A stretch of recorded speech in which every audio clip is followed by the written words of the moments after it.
मिला है, संतों का संग मिला है, तो जो सुन रहे हो उसे बहुत कीमती बात मानकर सुनो। इससे कीमती कोई बात नहीं है।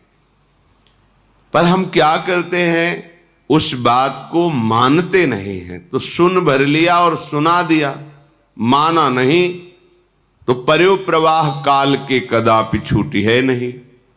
काल प्रवाह से केवल सुनो और सुना लेने से नहीं, उसका मनन करके आचरण में उतारने से होता है।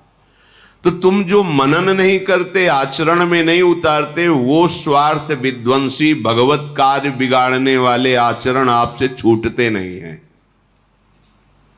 इसीलिए करे हा धिंग, हाय इतना बढ़िया अवसर फिर भी अपने को नहीं बना पाए तो धिक्कार है, धिंग धिक्कार है तुम्हें। प्रभु ने तो इतनी सुंदर कृपा कर दी, मनुष्य शरीर दिया, वृंदावन का परिचय मिला, संत समागम मिला, नाम सुनने को मिला, फिर भी तुम अपने आचरण नहीं बदल रहे, अपना स्वभाव नहीं बदल रहे, अपनी चाहत नहीं समझ रहे कि तुम्हारी चाहत क्या है। तुम्हारी चाहत अल्प सुख नहीं है, महान सुख है। महान सुख वही है जो ब्रह्मा के द्वारा रचा हुआ नहीं, जिसे चिदानंद सुख भगवदानंद कहते हैं।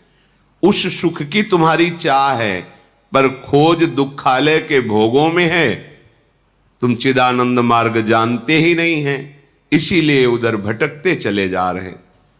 तो यदि हमें सत्संग सुनने को मिला फिर भी सुधार नहीं हो रहा, तो धिक्कार है हमारे जीवन को। हा धिंग,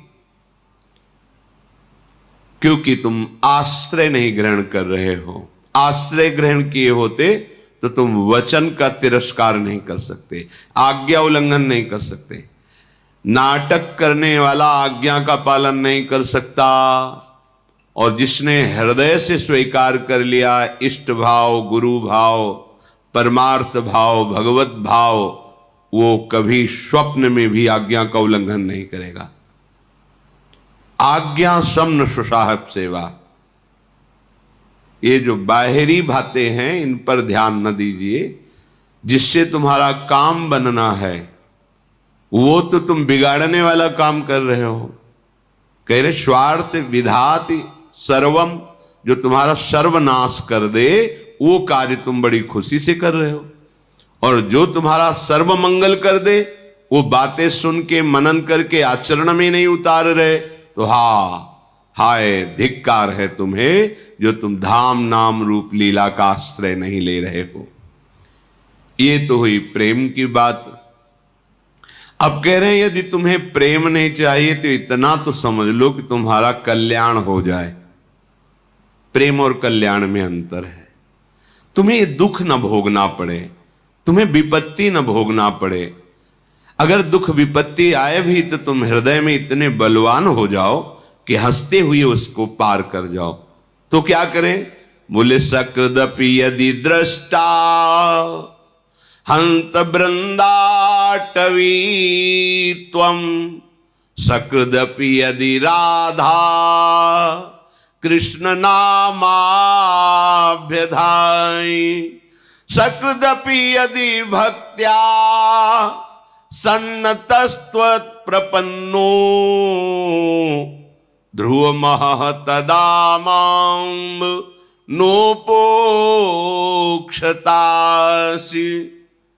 हे भाई मेरी बात मान लो, यदि तुम एक बार वृंदावन आ गए हो, सकृदपि माने होता एक बार, यदि दृष्टा वृंदावन में आके दर्शन किए, एक बार वृंदावन में आकर के दर्शन कर गए, और सकृदपि यदि राधा कृष्ण नामाभ्यधाई, जो एक बार वृंदावन आए तो यहां खूब उच्च स्वर स्तंभद सर्वदैव, ऊंचे स्वर से राधा राधा कृष्ण कृष्ण राधा वल्लभ श्री हरिवंश ऐसा नाम उच्चारण किया।